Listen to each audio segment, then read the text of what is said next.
Hello, Carolyn. How are you? Good. Good to see you. You too? That's, Oh, I guess that's right. So the sun will set on you there, but it's still light yeah, out. it's just on its way down. It is so Yeah. hot in the UK right now. Like we are getting a crazy heat So, wave. oh, Yeah, I mean, we're usually just shrouded in cloud and rain, so it's right. nice. I've been outside pretty much 24/7, but yeah, it's a little spicy inside though. The problem is our houses are set up to keep the heat in, and now Oh, it's getting right. hotter and Yeah. hotter each year. Our houses are just like ovens inside, Yeah. so yeah, and I've got noisy neighbors, so I have to close the window every time just in case. So I've kind of like got I myself do in a bit of a too. hot box. Um, Yeah.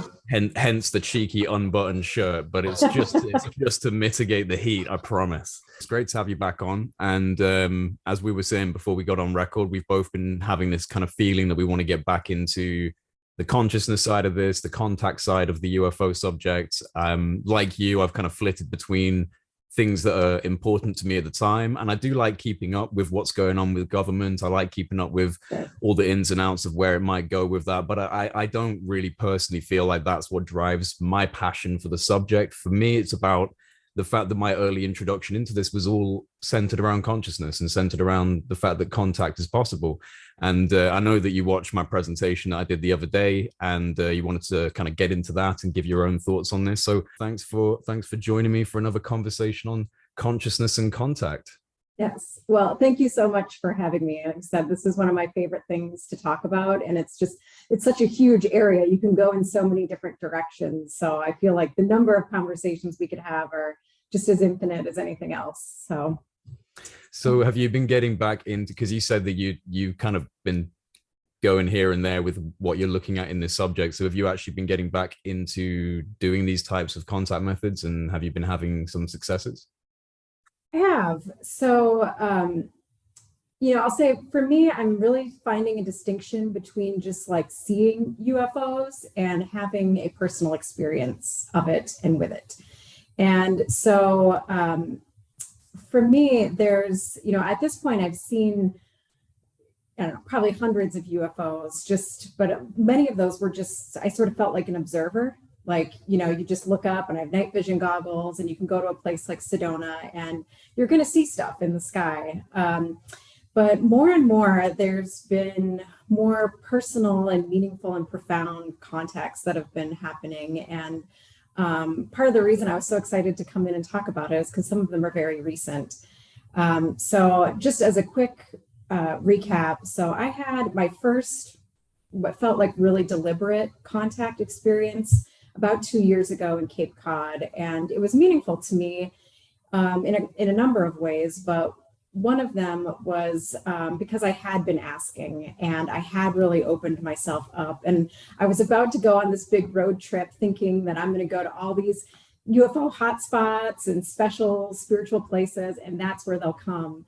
And so the fact that they came to my home where I was before I had even left sort of sent me a message that, it's not really about the place, the physical location that you're at. And that's proven to be true because I've had these experiences now in Massachusetts, in Arizona, in California, in Portugal.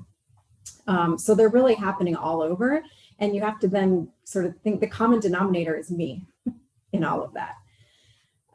So just talking a little bit about the contact methods, because I know people are interested in that. And I totally agree with all the things that you talked about in your video about sort of making yourself open, getting into this meditative state, approaching it from the state from a place of love and curiosity, and so forth, and bringing the consciousness to it. Because for me, it comes back to the idea that we're all multidimensional beings of frequency. And so, who we are is energy with consciousness, and we are constantly pulsing that energy out into the universe, into the field, into all that is, seeking resonance. And to me, that's really how these contact experiences are coming together.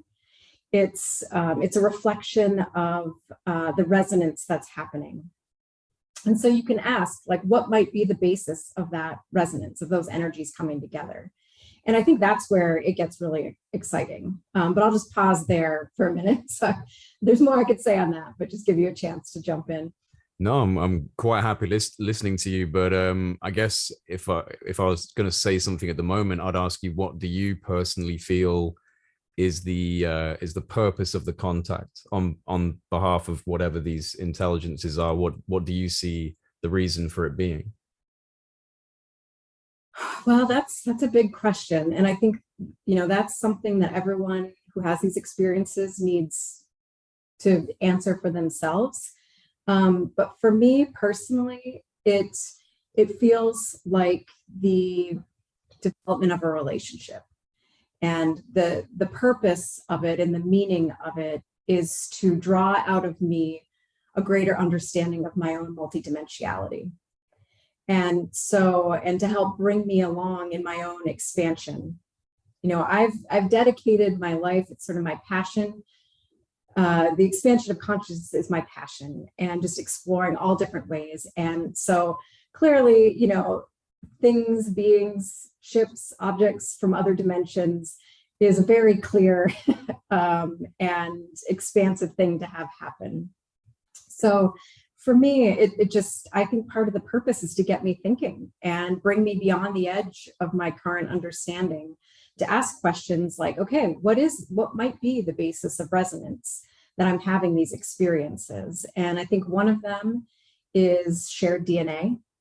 One of them could be just a recognition of the frequency. If we accept that they are here and they've been a part of our history, we recognize them, just as someone who grew up by the ocean recognizes the scent of the sea. It feels familiar. And I think a lot of them have the same kind of desire to interact with us as we do with them. It's a lot of these feelings, I've left them with a sense of homecoming, and if we accept the idea that we are these multidimensional beings of frequency, that we are not just human, that we exist across all dimensions and in all planes, and we're constantly sending pulsing that energy out into the universe and the field, we're going to get back a match. And so part of the reason I've been so moved by some of these experiences that I've had when they've shown up, when I've asked them to come, or just in ways to make themselves known, is because it feels so familiar. And whether that is because there's an aspect of me or multiple aspects that, exist in the Pleiades, it's having a Pleiadian experience or an Arcturian experience, or, whatever it is, that's a connection that we have beyond Earth that we're able to bring into this dimension. So if I had to say what I think is happening, it's, I think, evidence of the multidimensional nature of us and the relationship that so many of us, possibly all of us, have with other civilizations that have played an important role in Earth's development. Yeah, no, I agree with you. A lot of the things that you mentioned were things that I tried to outline in my talk the other day, because this whole multi-dimensional aspect of the human being, for some people, I guess that can sound a little like, oh, what do you really mean by that? But what I tried to describe, at least in my own words in my talk, was that you are literally on a electro-biochemical physiological level an energetic being. You have electric pulses that fire up and light up your neural system and your sensory system. You produce an incredibly strong electromagnetic field through your heart and through your brain. Your thoughts and your emotions and everything that causes energy in your body is resonated as some form of a signature, some form of a discharge in your electromagnetic field. This is all actual science. So people need to recognize that we're not just kind of talking about some airy fairy concept of you're this magical being of energy. It's, I know you are a being of energy. Energy is what comprises your entire body, and the fact that you can move your awareness of energy into other aspects of the universe makes sense when you look at the fact that physicists are looking at the building blocks of reality and going, yeah, it's all strung together with energy. It seems to all be Right. entangled with itself on this kind of vast network of electromagnetism and hard radiation. And so it's not a far out concept. It just sounds, I guess, a little jarring when someone just puts it into that plain label of you're like a multi-dimensional being. But really, I think it's kind of getting to that point now within science where they're going, yeah, the spiritual folks were right. We are a Right. multi-dimensional being made of energy, and consciousness isn't restricted to the body. So I think that we're actually at a really interesting time where these things might be coming together, which is something I talk about a lot, the idea that spirit and science are coming together in some way. And obviously our technology is a lot further ahead, than our ethics and our morals, really, on a large scale. But I still genuinely feel like we might be nearing that point where people have to acknowledge that there is this real mystery to consciousness and to reality, and that there are intelligences out there that are legitimately responding to signals in consciousness, which to me Yeah. is just kind of the most profound thing that you could imagine within the UFO subject, personally. Absolutely. Yeah, they pick up on it. They are reading our frequency and they recognize where there's resonance. But I have kind of an interesting story that I think will illustrate some of what you were just Go saying. ahead. Yeah, and it's actually not UFO related, but this was a couple months ago. I was online. In the US, there's this community message board called Nextdoor.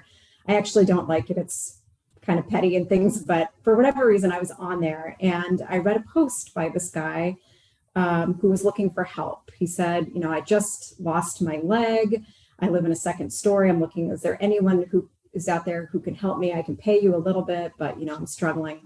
And I read the whole thread and I was kind of like, oh man, that's a tough situation. But people had jumped in, you can go to this agency and that. So I read it and I was like, I don't think this is an opportunity for me to get involved. And so I'm just going to, move on.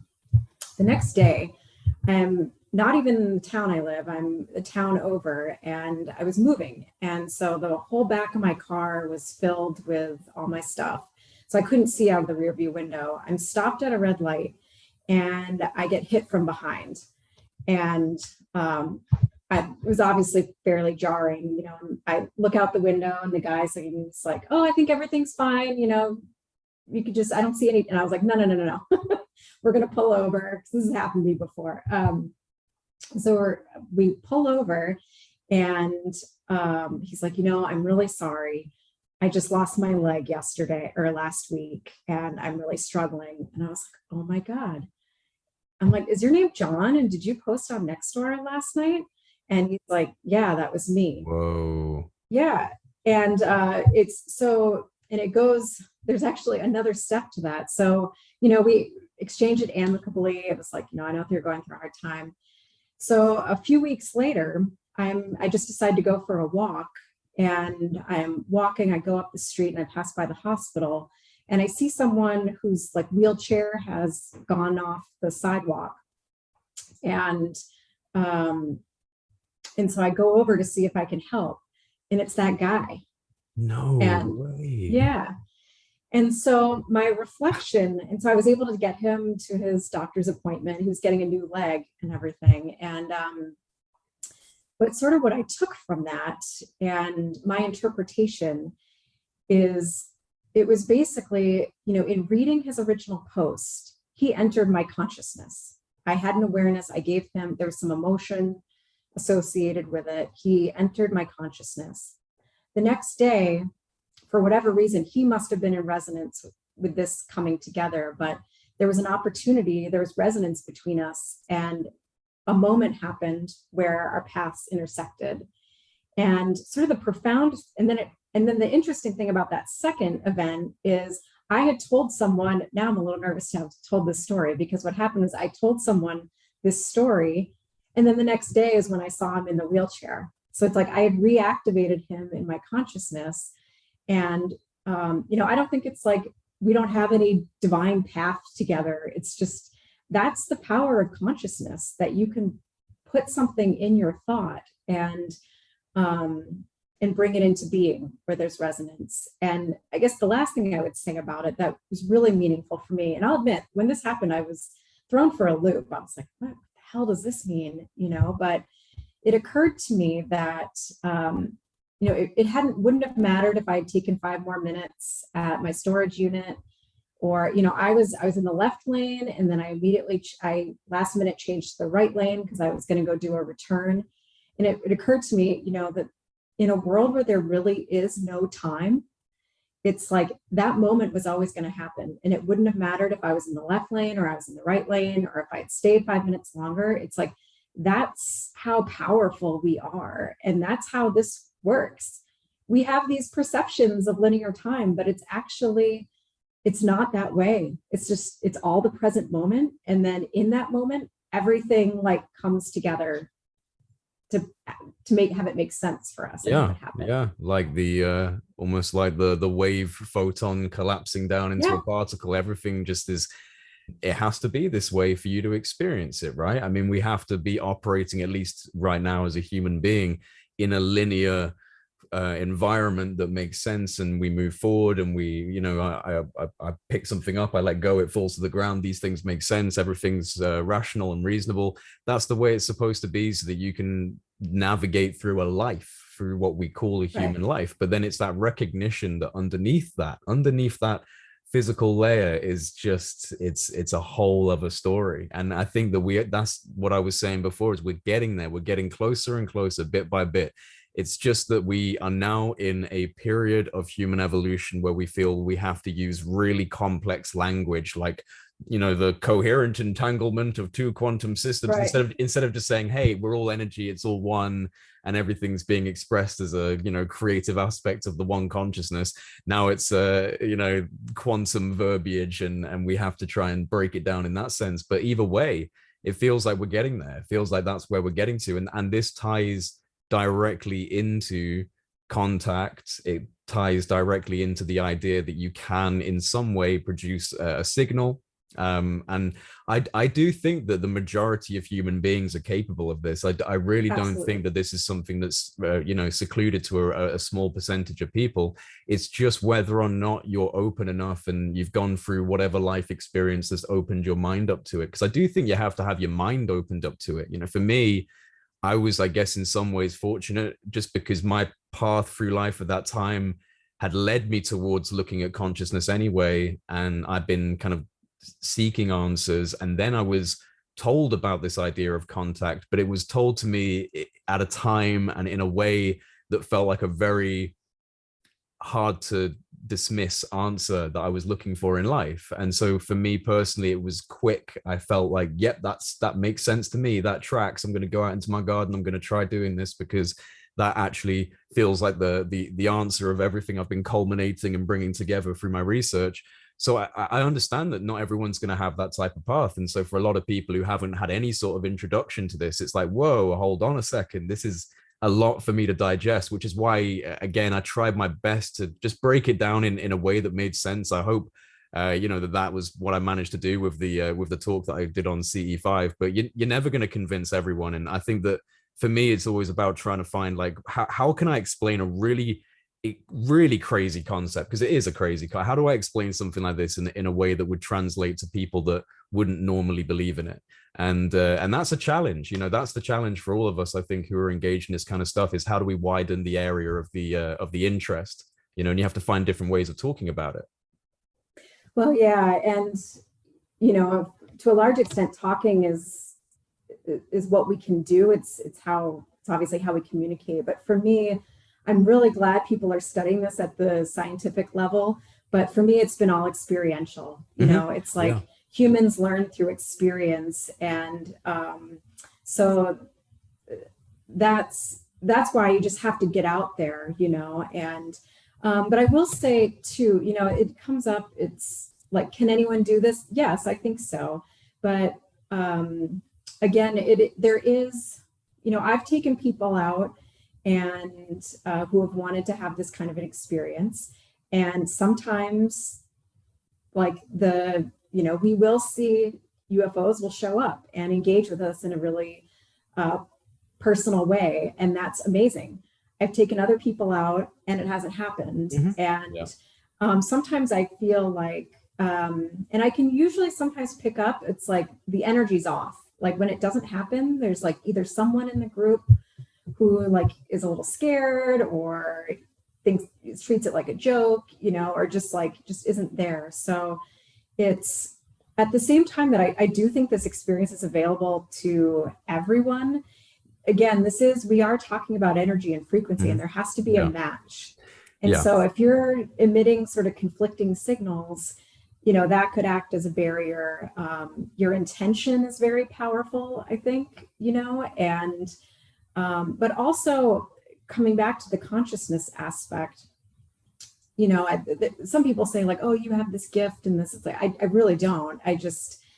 I've done a lot of work on myself, honestly. It's like this is kind of my life, and I share it through being a coach and my website that I just started, Adventures in 5D, and my writing. Like I am constantly reflecting on the situations and the events in my life. Every day gives us an opportunity to expand our awakening and come into greater awareness. And that's my passion. So, it doesn't make me better. Like I'm no better for any of these things, same as you for having these experiences and stuff. But it does mean that my frequency is different, than somebody else. Like somebody, same with yours. It's all different, but someone who's elevating in fear and control, in worry, who's, still really bought into old concepts, potentially closing themselves off. Yeah, no, I agree. I mean, I feel like everyone has the capability of doing this if they wanted to kind of follow that path, but I don't think everyone has to either. I don't think everyone has to do it. I don't even think I have to do it. I honestly, I'm amazed that this is a real thing that is actually you're capable of as a human being. But I almost feel slightly like I'm satisfied. I've seen something too incredible to ignore, and it's made me realize that there's more to it. I do genuinely want to keep going with it, but to a certain extent, I'm kind of satisfied. I feel like vindicated and validated, at least on a subjective level. It's just so hard to get evidence of it.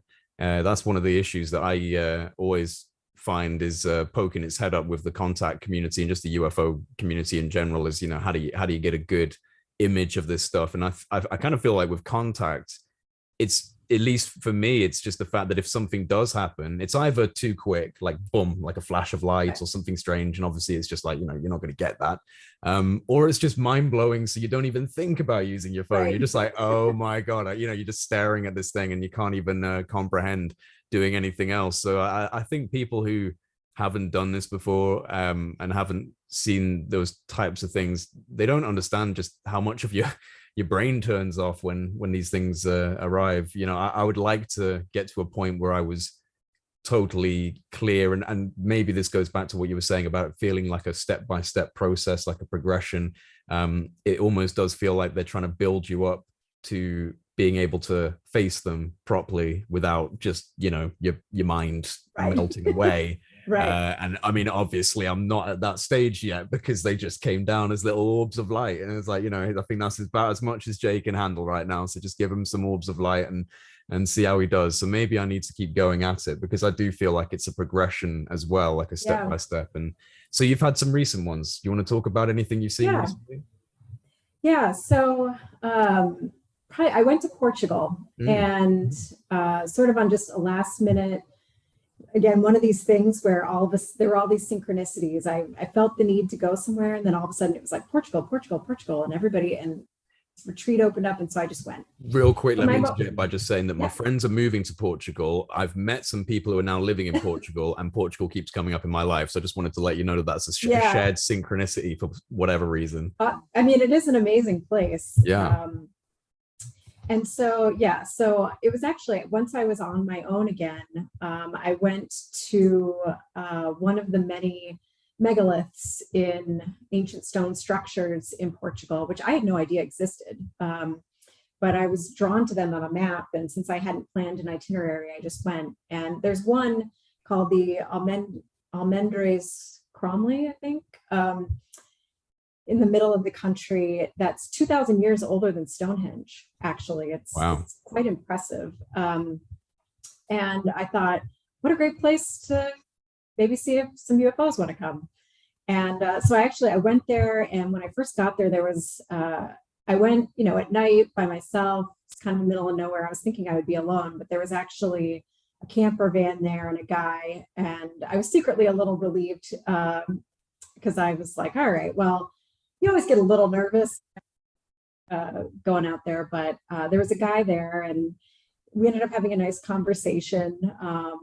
But then I think when he realized I wasn't going to have sex with him, he just left. So that was fine.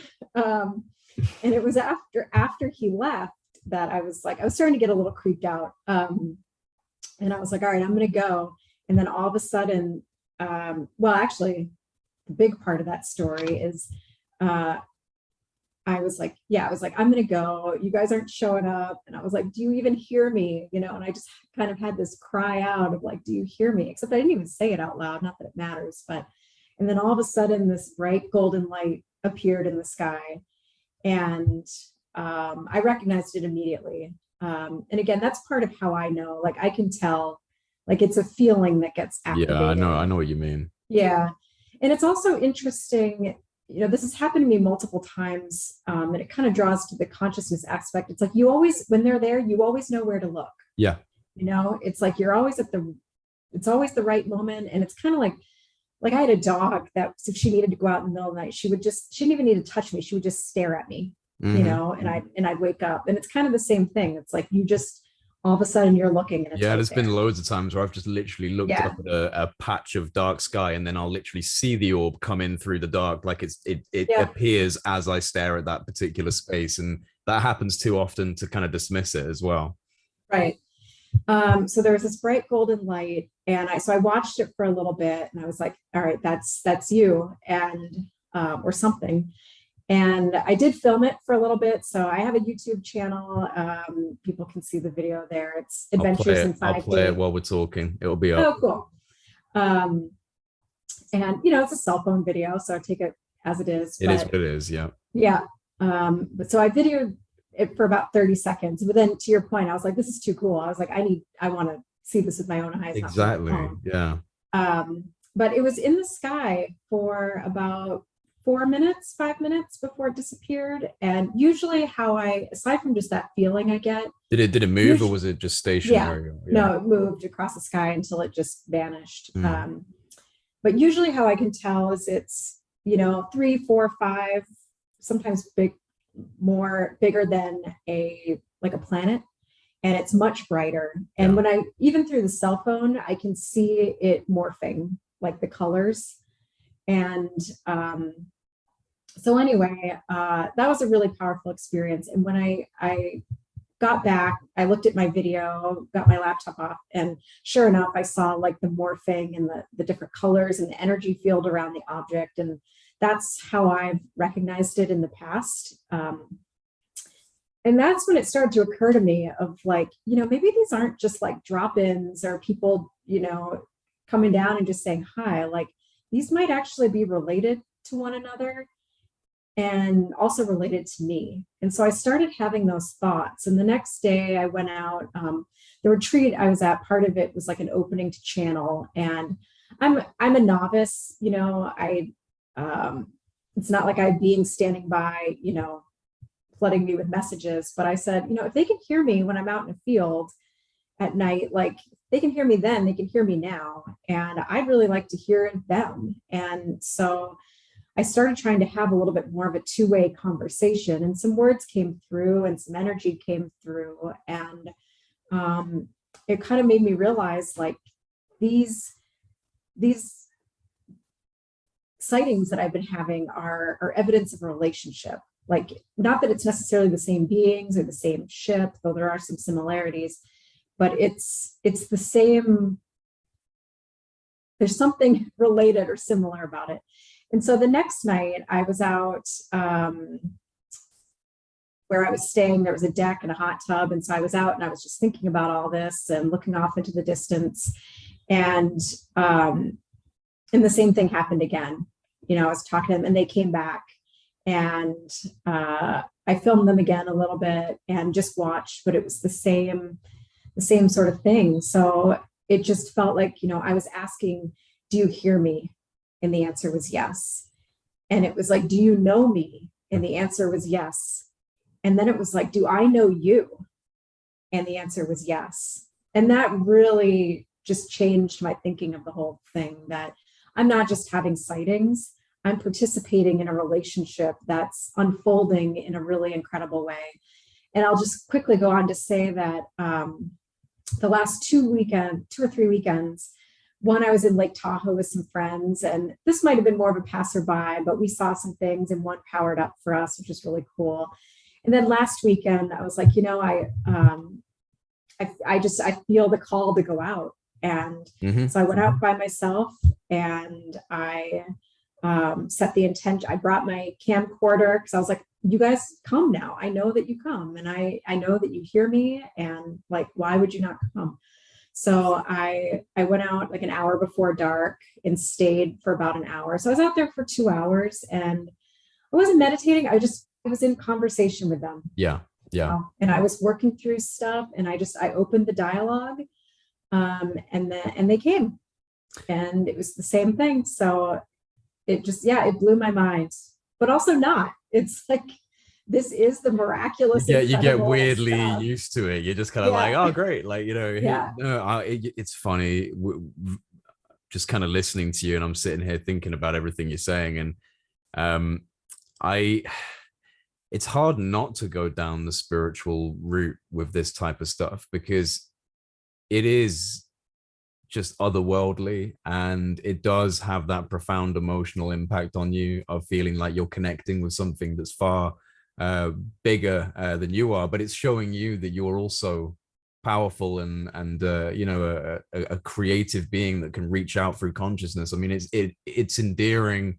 It brings you a lot of like kind of assurance of your position in the kind of universal hierarchy, that you've got things responding to you that are obviously able to just traverse space and time instantaneously through dimensional folds. I mean, maybe some of us are doing that in the Peruvian jungle, but there's not many of us that are sitting there and actually astrally traveling at will, and just moving through time and space in that sense. So they're obviously in conscious development so much more sophisticated. I wonder if it just puts me in that space of going beyond UFOs and aliens from Zeta Reticuli and things like that, and makes me think, well, what is this? Is this a mechanic of the universe? Is this just a flash of light from the universe itself? Just a manifestation of a conscious mind acknowledging another conscious mind? You know, I really wonder what it is, but I truly feel like its purpose is that it's giving you a little thumbs up when you're getting into the right mindset, and it's letting you know that this is actually what you should be doing. You should be moving your mind into these expanded states. You should be exploring it. And I find it interesting that it happens, like you said, there's different times that it happens for me, but there are moments that are exactly the same as yours, where I'm literally just saying, can you hear me? Are you there? Like right now, can you hear me? Because I know that my thoughts are moving out. I know that they're going out of my body. Can anyone kind of hear this? That's something where I get a flash, and you know, something will come across the sky. And then other times where I'll just sit there, and it was the other day actually, because I've had a friend who's been coming over to do this stuff. He got really interested in it. He's skeptical, and he started off skeptical, and we went out a few times, and we went out into the fields around me at night, and you know, he saw some interesting things, flashes of light, and a couple of white orbs that were coming across, and then it looked like they slowed down quite significantly. Wow. We were both, it was so light that even I was like, oh well, you know, could be a satellite. We'll just keep, you know, we'll keep calm with it, and I'll try and remain as rational as I can for my friend here, because I, you know, if it was on me on my own, I'd be like, hey, but I'm like, right, just keep it on the chill. But the next day we went, he was out with me, and we saw 2 white orbs. One came across the other, and then the other one stopped and then went backwards and then moved this way and then went back up and then faded away and vanished. And he was genuinely like gobsmacked by that, really didn't know how to respond to it. And then he wanted to do it again a few days later, and this was not that long ago. He started getting into it. And we were sitting there, and he had his back turned to where I was. I was sitting down looking at the stars this side. He was sitting looking at me and looking this direction. And I just slipped into it very quickly as well. It just felt, for whatever reason, the vibe was right. And I just slipped into a really calm state. And I could just feel that my thoughts were like echoing. I could just feel this thought that they were just kind of resonating from me. And I was just explaining to the universe how I think it works. I was just kind of like, I think that these are the fundamentals of it, and the this and that and the other, and I believe this and this. And then I just saw, and it was a crystal clear night sky. I saw one orb, like a one light, start turning on. Basically, I saw this little pinprick of light, and it started glowing. And then there was another one here and another one here, and they started glowing enough for me to go, "Hey, buddy, turn around. There's something going on here. Like, turn your seat around." And he looks over, and it literally, like, these 3 white lights, completely stationary, started glowing so much that they were as bright. I mean, brighter than the ISS. They were literally, all 3 of them, just like this. Cool. And then they moved off like this in different directions. One went off that way, one went off this way, one went off this way. Very slowly, just kind of lazily broke the triangle formation, and then they just closed up and they faded out. And he was silent for 10 minutes, just sitting there like, I can't believe I just saw that. I can't believe I just saw that. And so it can happen for people that are skeptical, but they have to be open enough to try it. Right. That's what I was trying to explain in that video, is like, you can be skeptical. You should be skeptical approaching something like this, because it's a really out there idea if you haven't really digested some of the science and the esotericism behind it and the things that make sense. So if you're coming into it fresh, you should be skeptical, but you should be open-minded enough to realize that actually, when you get into the nitty-gritty of the quantum physics of it, it makes sense. It tracks as something that should be able to be done. Right. Yeah. And that's a really cool experience. And I think more people are going to be coming into it. And, it's like, part of what I like to think is just, what would the world be like if more people started questioning the nature of our reality and asking these kinds of questions? Because you're right, you can't have those experiences and not start asking. And, from that, the answers come. I do feel like we're moving into a time where there are going to be more mass sightings. Yeah, me too.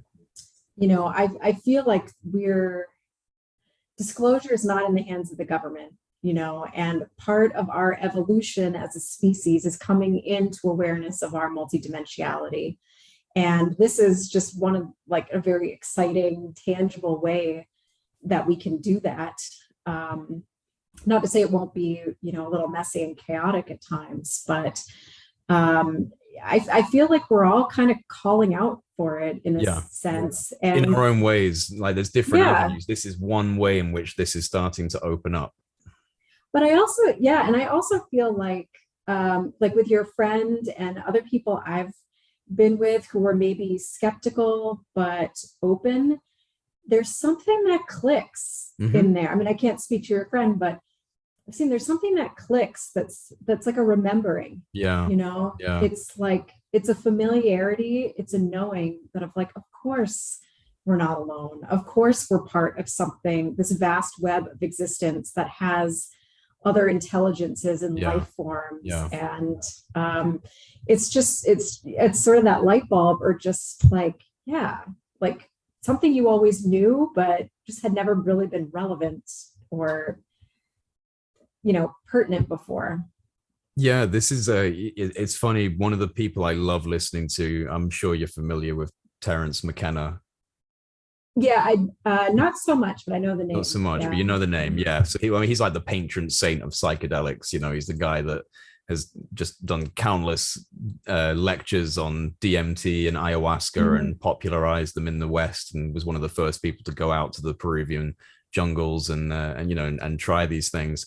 And he was always talking about how the psychedelic space is one of these easily accessible spaces that provides you with this incredible knowledge and insight into reality, and it can completely change someone's understanding of reality. And he'd very excitedly talk about how you know, most people are walking around completely unaware that just, you know, tucked around behind their neural network is the you know, the chance to explore dimensions. And he always looked at that as the highest echelon of our ability to peek into the mystery. And what I find really cool, and I wonder if he ever knew that this was something that people were doing, because it wasn't really as popular when he was alive, the fact that there's almost, in my opinion, a step up from that, because I truly believe psychedelics should be studied. And I think that there are profound mysteries about consciousness to be unlocked through the psychedelics. But I find it amazing that there is actually an opportunity for you to have that kind of experience, but it takes place in actual waking reality as it is so far. You don't have to take a psychedelic. You can get into a calm state of mind and you can have a visual experience of something anomalous and mysterious breaking into your reality. You know, you don't have to take ayahuasca for your reality to be changed. You can literally just do this. And so it's like almost like the next step of acknowledging that these things don't just exist in the strange spaces of the imagination or whatever the psychedelic realm is. It comes into this reality, you know, and that's what the reductionists and people in science who are very stuffy and dusty and haven't been able to move from the previous doctrine really struggle with. It's the fact that, oh wait, this stuff's meant to stay in the spiritual world. It shouldn't be coming into this material world and actually and presenting itself, but here it is. And so I feel like in a really simple way, the UFO subject in general is just what it does is it literally destroys our faith in science. It destroys our faith in the principles that we've designed and built up and said, here, this is the model for how reality works. These are the laws of physics, and these are the understandings we've put down. And it just comes in, it sweeps through, and it just blows it all away and makes it redundant. And that, to me, is an inescapable challenge for the human species. Once it's becoming apparent that this is very real, science is going to have to take a step back and go, okay, it's time to really just reset the drawing board on this and go back to square one. We don't know anything. We don't know anything. Yeah. And, you know, I'm sure that's part of the reason why disclosure hasn't happened, because there's a lot invested in maintaining those old systems and paradigms. But you know, consciousness can't be stopped. And you know, I believe that we are moving into the fifth dimension, and that we are being called to our consciousness and coming home to consciousness, and more people are as this is how it happens, you know, starting with themselves.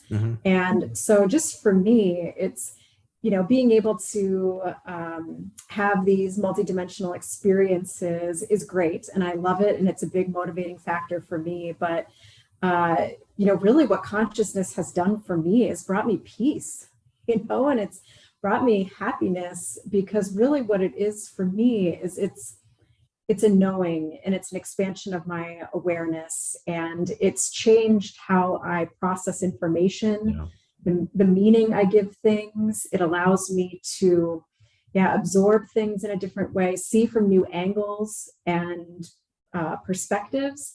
It's changed my perception of the life that I'm having. And so things that used to throw me for a loop, or that I would be worried about or afraid about, really don't. It allows you to handle that turbulence that you get in life, like, you know, the unavoidable ups and downs. It can smooth the edges when you realize you're in a mortal aspect of light. You know, it definitely helps. Well, and it's like, I think this is kind of a trite example, but you know, I had a friend whose daughter was out sick and she missed an exam, and it was like, you know, the fact that she thought she was going to do poorly on this one exam, and that was going to like ruin the rest of her life, you know.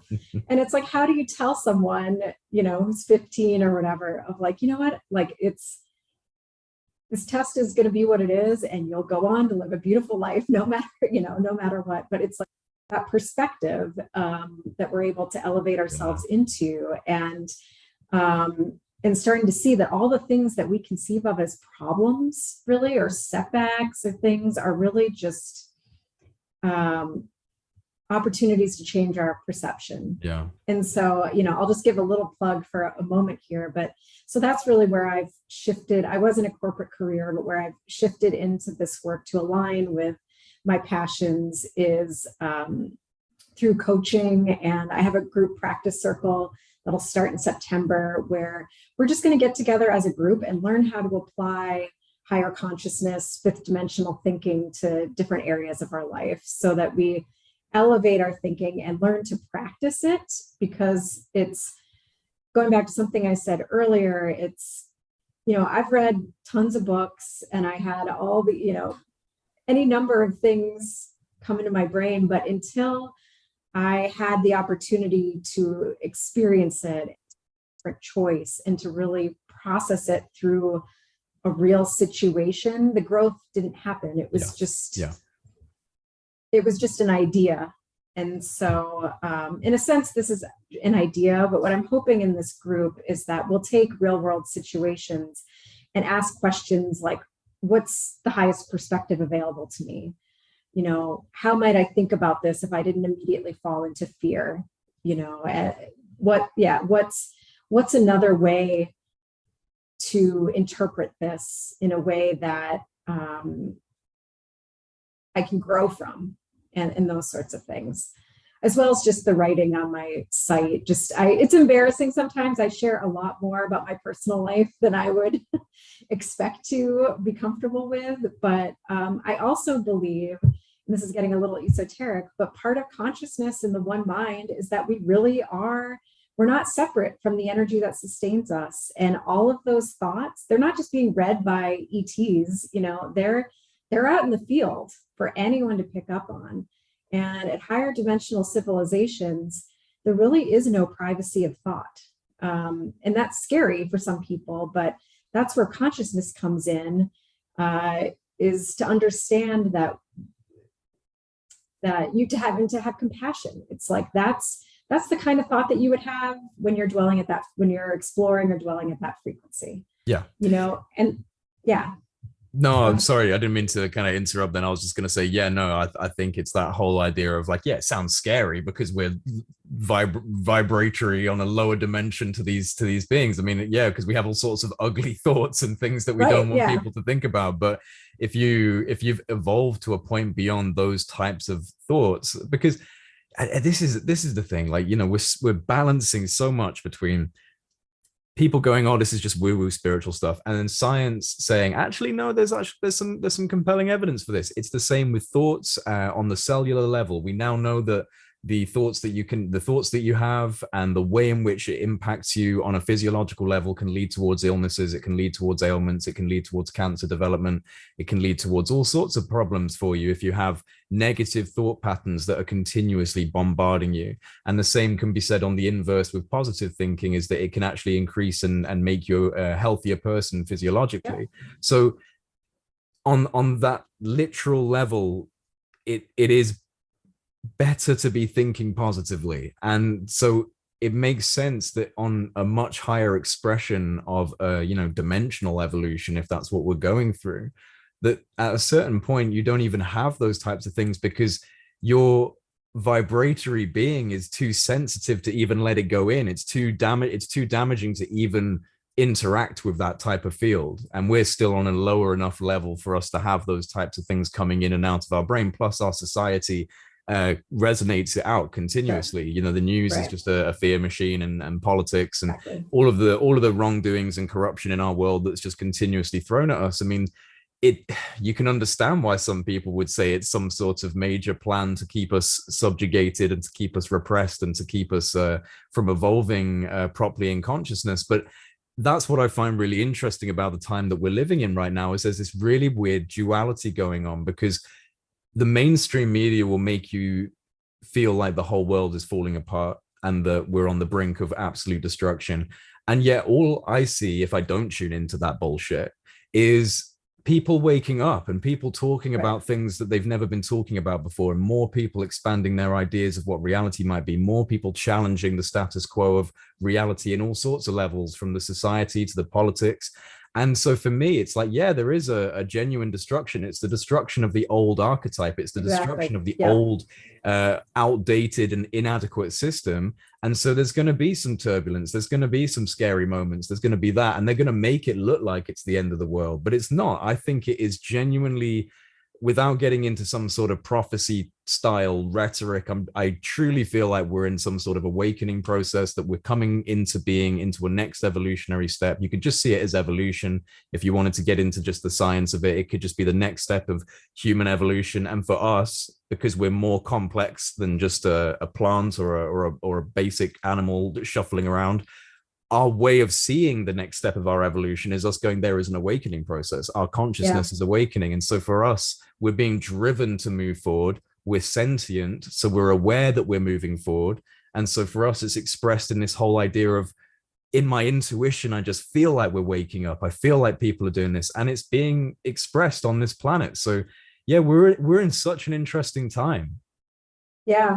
No, I think we have an amazing future to look forward to. And I completely agree that it's the end times are here, but it's the end of the old. And we really are on the precipice of massive change. And I think things are shifting more quickly than we may even realize. And I think the ET part is going to be part of it. And I think that's coming soon in a big way. And I feel like the government now, with all this activity, they're kind of scrambling to make it look like they've got a handle on it. Yeah, when they don't, and are going to try to, get the scoop, which I don't think is going to happen. But yeah, I've seen people waking up, just people that I interact with, and I think it's good. And it's because really consciousness is for those who are not willing to transform and are not willing to embrace a higher consciousness way of thinking, they're going to be ill prepared for these times. And I see a lot of people struggling to make sense of this, and just, we probably all know people in our lives, and maybe yourself, not you, but like other people who are just I'm struggling to make sense of everything. Don't worry. My goodness. No, I know. It's like, my goodness. It's a tough time to be living in. And really, like, where I find solace is in its consciousness that has brought me that peace, and how I feel prepared for what's to come. Because I unfortunately do feel like it's going to get a little messier and more chaotic and quote unquote worse before it gets better. But at this point, I've kind of just said it's, I know that I'm creating my reality, and I can create it in such a way that no matter what's going on in the outside world, I can have a beautiful, peaceful life. And, but also that it's like, I'm ready to do what needs to be done. And, our biggest contribution for all of us, as we've talked about, we're pulsing that energy out. Like, sometimes I do this thought exercise, like, if it was my energy that everybody in the planet was going to feel, like, what would I want them to feel today? And if my energy is my contribution, which it is, like, what do I want to be sending out to the world? What do I want to contribute? And, where can I support this process of awakening, which has really come to be the focus of my life at this point. Yeah. And not just for the benefit of humanity, but just for my own growth and expansion and excitement. And so the more you lean into this, as just the more opens up. And like, there is no edge. It's like there's infinite avenues and pathways we can go. And within each of us is just infinite potential. And so that's what really excites me about all of this. Yeah, this is why I do what I do as well.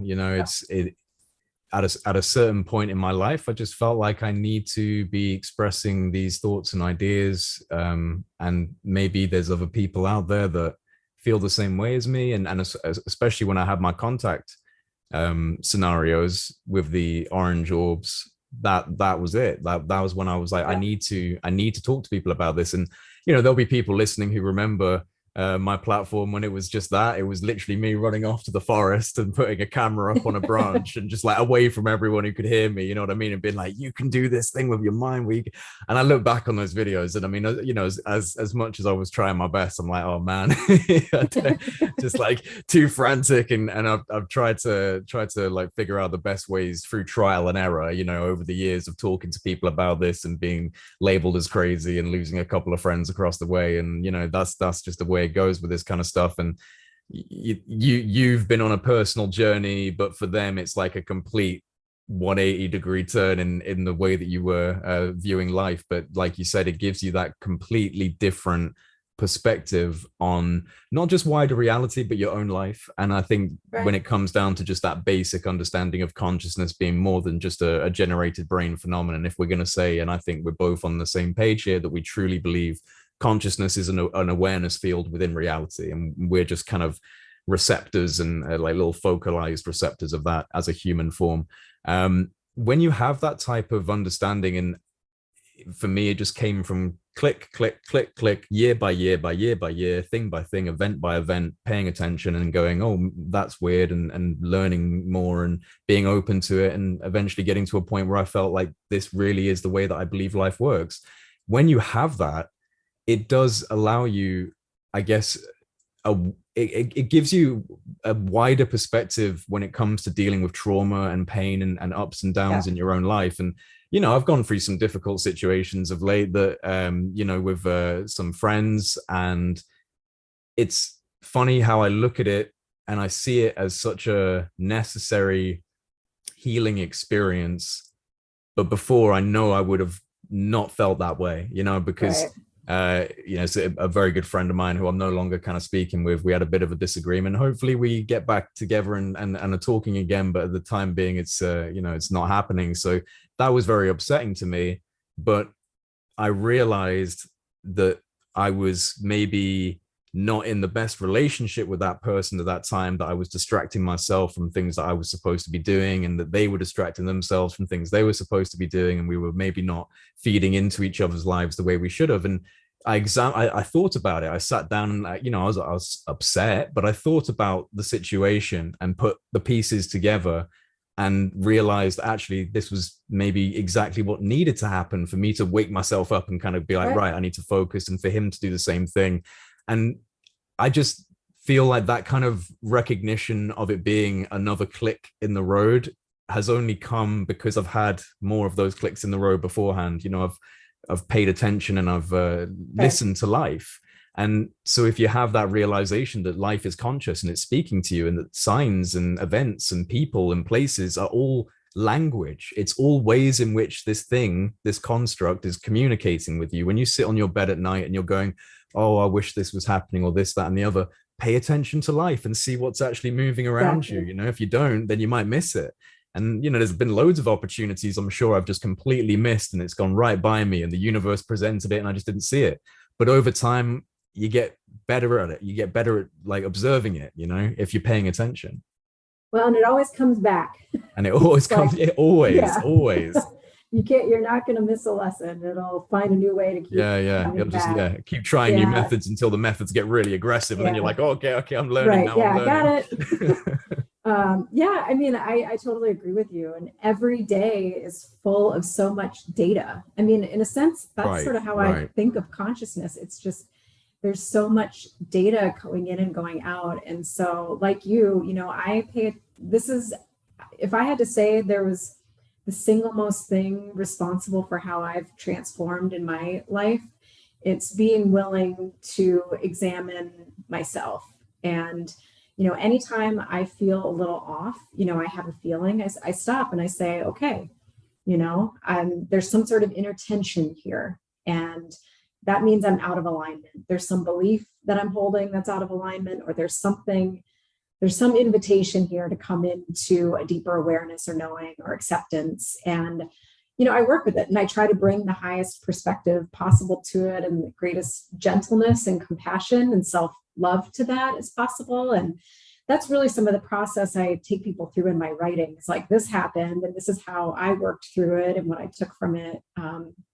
But the relationship stuff in particular is difficult. I think they are a magnificent forum for us to learn about ourselves, and also to bring a higher perspective to, it doesn't mean it's not painful, but part of where I've found peace in so many, admittedly, as I've transformed too, like so many of my relationships fell away, including my family.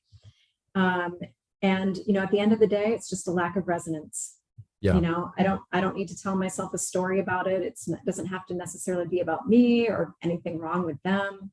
It's just, we're beings of frequency, And, one person's vibrating like this, another person's vibrating like this, and they're just not a match anymore. And, where there is no resonance, there can be no relationship. Yeah. And so I think that's what a lot of people are experiencing. And, there can be a grieving process associated with that, but it's also, I'm just excited that the people that are coming into my life now, are a better match, in those relations. Like, you create that space to call in the people who are going to be uplifting and expansive and more fun. Yeah, that's what happened to me. Honestly, like I'm sure so many people are going through. I mean, obviously people are going through this every day, but I just have a feeling that more people are going through these kind of things where parts of your life are changing. I feel like a little bit like what you were just saying. If you've got baggage or if you've got things that aren't fitting, it's almost like the forces are building up. You could almost think of it like an airplane, and like, the atmospheric forces are building up on your body. If you have too much stuff, eventually it's just going to blow right off you. You're gonna, if you resist it and you keep trying, it's going to keep pushing. That pressure is going to build, and eventually life is going to force you to change. It's whether or not, I guess, you recognize things in time to make that change a little bit more of a smooth transition. And I think that's what comes from wisdom and development over time and years of learning and going, okay, I recognize the signs very early now. Now I'm going to be okay with it. And that just comes from going through the ups and downs of life, right? We have to have that duality within this particular little slice of existence. Hot equals cold, cold equals hot, up equals down. Without either one of them, you wouldn't know what the other one is. So it seems like a necessary component of being on this particular plane of reality, is that there is an up and a down to life. And when you recognize that there's a moment in your life that is turbulent, that is problematic, that's the moment where you have to go inside. You have to self-examine as much as you can, and you have to try and find out, what is it exactly that I need to maybe let go of, or maybe I need to change about my life. And I really do feel like this is probably happening to a lot more people, that relations that are no longer serving you, and situations that are no longer serving you, you're beginning to transition out of them, and they're probably feeling very turbulent and probably feeling like intense situations. But for me, to just kind of take it to a personal level, had this whole situation with my friends, and it was an issue. Then I went off to Egypt, which felt like a really important trip for me, and I met amazing people who I've now maintain contact with, who've led me to even more opportunities, and doors have started opening up for me. And it's like, okay, so this is what it is. It's that next step in life. And it's like, right, wow, Jay, that was some painful stuff you had to go through, but I get it. We're moving through to the next stage. Had to shake off some stuff. And I think that's really what I feel grateful for more than anything else with my way of looking at life, is that it does allow me to feel more prepared for those situations. And of course there's going to be something that just throws the rug underneath my feet. Like I've got plenty of years left, hopefully, so there's going to be challenges, but it's just about preparing for that. And again, I'll shut up in a second, but I like to look at the world in this way. You think of your own individual life and the necessary pains and struggles that led to strength and development and wisdom and overcoming those things.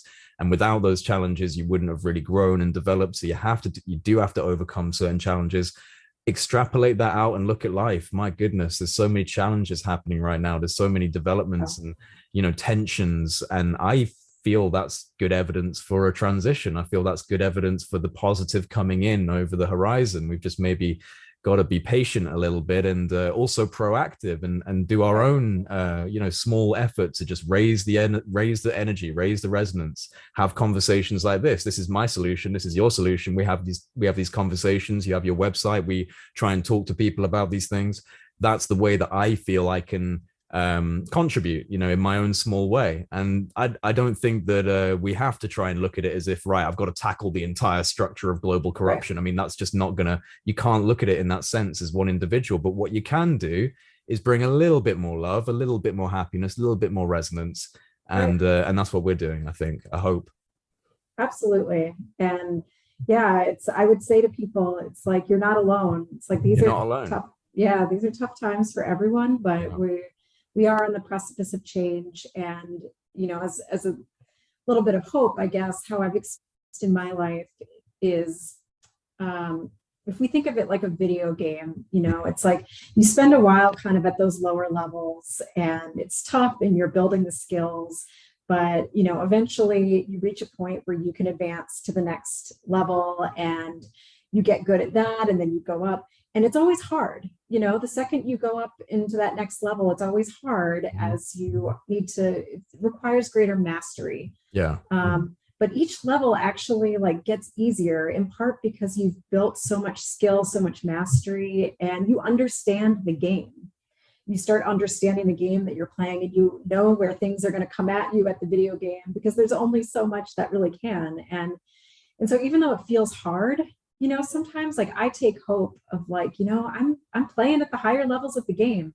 It feels hard now, but eventually it's going to get easier. And it has, it really has in my life. The things that used to knock me down for months now are maybe a couple days. And it's like, okay, Yeah. that was something, you know, but it's like I'm able to bring my consciousness to it, and just the experience I have of going through some of these, and then it's like I'm back to peace, I'm back to joy, I'm back to my center. And yeah, each little thing is like, it doesn't take as much to get my attention too. That's the other thing. It's like, so it's really worth doing this work, you know, and I don't even want to call it work, because it's like, that's not what it is. It's growth, it's expansion, it's coming into freedom and peace. And, you know, it's like, it's not a race and everyone goes at their own pace. But I know for myself, it's like once you're on the other side of something, you'll realize like you wish you would have let go of what was slowing you down so much sooner. It's like, oh, if I had known it was going to be like this, why would I have, you know, clung to that? This is true. I mean, it's, you know, to an extent, it is work because of our society. I mean, if I myself as an example, I mean, I've had contact situations. I've done that kind of stuff. I struggle to stay dedicated to meditation. Like meditation, I try and do it as often as I can, but I too often find myself just not getting into that state. Too often find myself sitting at 2 a.m. on the laptop, you know, and disciplining the mind is a difficult one. It's a hard one to do. And I think that our society is constantly trying to distract you. So it is a bit of work, I think, especially if you've got a very busy life, if you've got a job and a house and you know, kids and all of the busy parts of life coming at you. It's not necessarily, I suppose, it's easy to make excuses. At least that's certainly true. It's easier to make excuses, but I think most people can set aside 10 minutes in the morning, 15 minutes to have a little bit of time in their mind with themselves. But it's one of those things that we're just not really encouraged to do, especially in the West, you know, in the Western, and that's not a new thing. I mean, we've really just not embraced that kind of stuff for a long time, not since our paganistic roots and the ancestors going way back. So these are things that are innate to the human being. Like these are natural abilities and natural ways to connect with consciousness, but we've been restricted, and I feel like we're now breaking out of those restrictions in different ways. One of those is actually the psychedelics. I think the psychedelic research, that is one of those areas, different sector. It's like we were saying with the contact, and then, you know, psychedelics and even quantum mechanics, and there are different areas where the same message or the same kind of realizations are coming up through each one of those channels. They just happen to be operating in different areas of our kind of societal infrastructure. One of them might be in medicine, might be in physics, and one might be in metaphysics, you know. So it all feels like it's coming to a head. It all feels like it's coming to some sort of conclusionary point. And I think that like we were saying, all we can really do is just recommend and encourage people to open up their mind a little bit to these concepts, and especially when it comes to contact, especially because right now the way in which the UFO subject's being addressed primarily is through this whole national security and threat mitigation and, you know, national airspace and sovereignty over our land, and it's all very war games language. And I feel like for a while I was and maybe still a little bit, like for a while I was like, oh, it's just the bureaucratic language they need to use. Obviously you can't be going into the DoD and saying that these are our space brothers and we need to start communicating. Like they're not going to take it seriously. So you have to kind of go in there and be like, listen, there's a real issue. We've got, our airspace is being invaded, blah, blah, blah, blah, blah, all of that. I still feel like that could be a component of it, but I also feel like we desperately need to move away from this whole thing of just labeling it as a threat. It's a big universe out there. I'm sure there are things that are, if not malevolent, at least not necessarily things we want to be meeting or finding, because life is representative of the up and the down, like we were saying. So I'm sure there's negative entities, negative aspects of energy that's in its own evolutionary process a little bit further down the spiral than even we are, and so I think we still have to be guarded, right? But I really feel right now this strong sense that I need to try and do what I can in my little corner to add to that dialogue of look, it's not just this whole threat thing and this government thing and this military industrial complex thing, and it's available to you through this type of research and through these types of practices is an experience that could really open your mind, and that to me is a way more profound and important aspect of this than national security. And who trusts the government? Why? Like, who trusts the government? Like, the governments, especially now, are so transparently corrupted to the core and absolute, inadequate for purpose and completely unfit in the West and in every part of the world, to be honest. But especially when you look at our countries, the UK, complete train wreck, America, complete train wreck. No offense, guys, but it is. And you just get to this point where it's like, well, why am I going to trust them on this really fundamentally disruptive and historically kept secret issue? They're not going to be transparent about it. They're not going to talk about it in an honest way. It's going to be a drip, drip, drip. And if you want to have that, that's fine. But I would much rather kind of skip the queue and start actually having some sort of relationship and communication and some sort of interaction with these things. And people are afraid of that. And the last thing I'll say, and I'll lead it into a question for you, is people are afraid of that. What do you think about that? What do you think about, I had a lot of comments from people. I expected it. This is a dangerous thing. You're opening yourself up to manipulation. How can you possibly trust what these things are if you're not sure what they truly are in their origin? So what's your response to people that feel that this is a dangerous thing to be engaging in? Well, I mean, I do agree with you that there's different energies with different agendas out there. And so I would never recommend to someone just like, the Ouija board version of just like opening yourself up of like, who wants to come in? Not because I think there's anything looking to like necessarily attack, but it's where are you in your frequency? Because that's ultimately what's going to determine the experience that you're going to have. So I do take issue with people who say to me, like, we're not going to hear from you. They're going to come get you, or you don't know what you're doing. You're interacting with demons. And it's kind of like, I understand that that's where you're coming from, but you're not a part of my experience. And so it's like, I don't try to tell you what your experience is. You have no way of gauging mine. And so that part doesn't resonate with me, but I don't think this is something to be afraid of. I think the vast majority of beings that are here to be of assistance to us, or come with great love.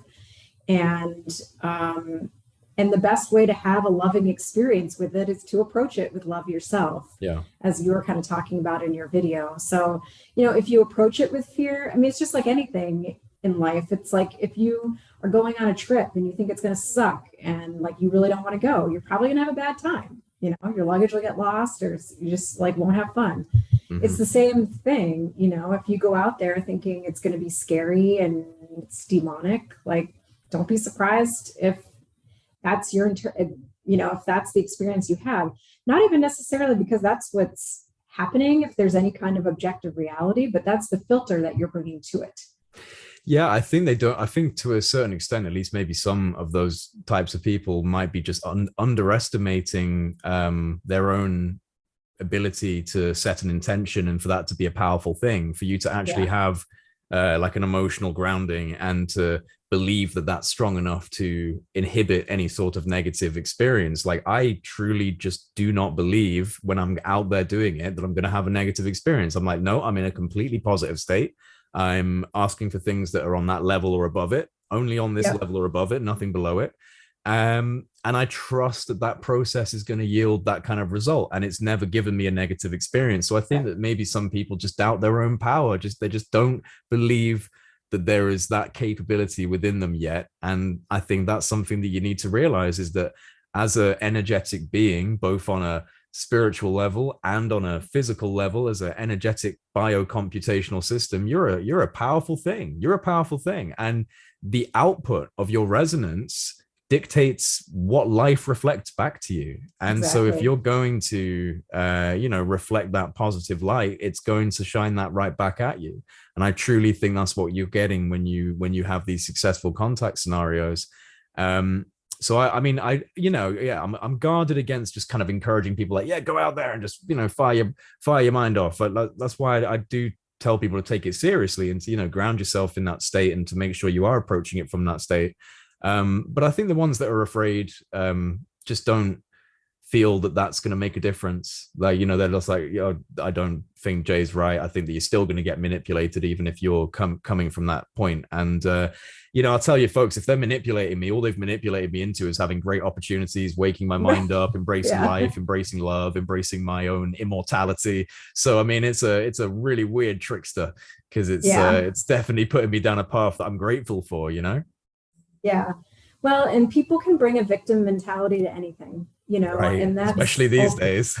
yeah. And so that's ultimately sort of what I've, in my spending time with myself to get beyond, is like the fear of anything really. And the idea that I'm a victim. It's like, those are some of the ideas that just have to fall away in higher Yeah. consciousness. You're either a creator or you're not. Right. Right. You're either responsible for everything in your life or you're not. And so these people who suggest that I'm going to find myself, the unwitting victim of a situation I'm unprepared to handle, it doesn't compute with my understanding of who I am as consciousness, and how I see the universe as working through frequency, resonance, amplitude. And it's not to say that I won't, I'm never surprised by something that doesn't go my way, but the idea that I'm going to be like hurt, or something like, it's really far from my experience.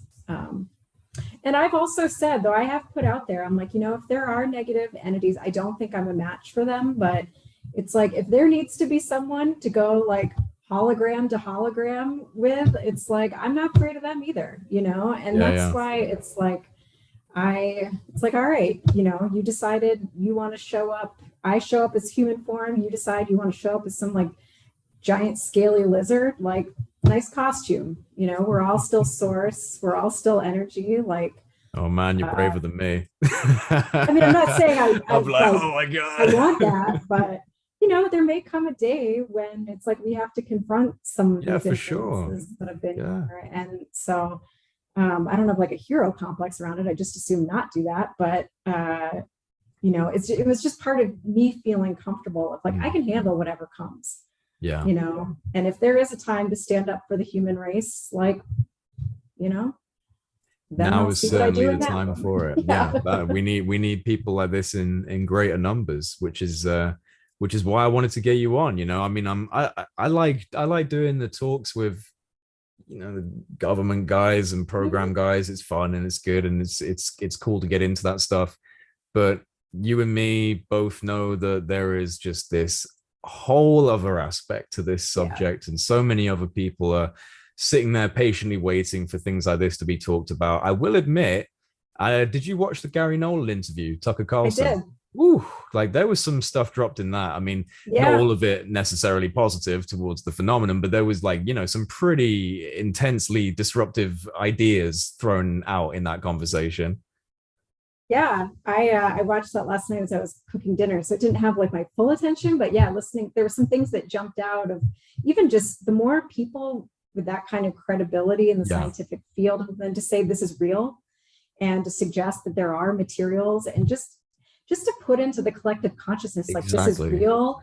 These are the consensus is that these are off world, Hmm. materials. It was like, whoa, Yeah.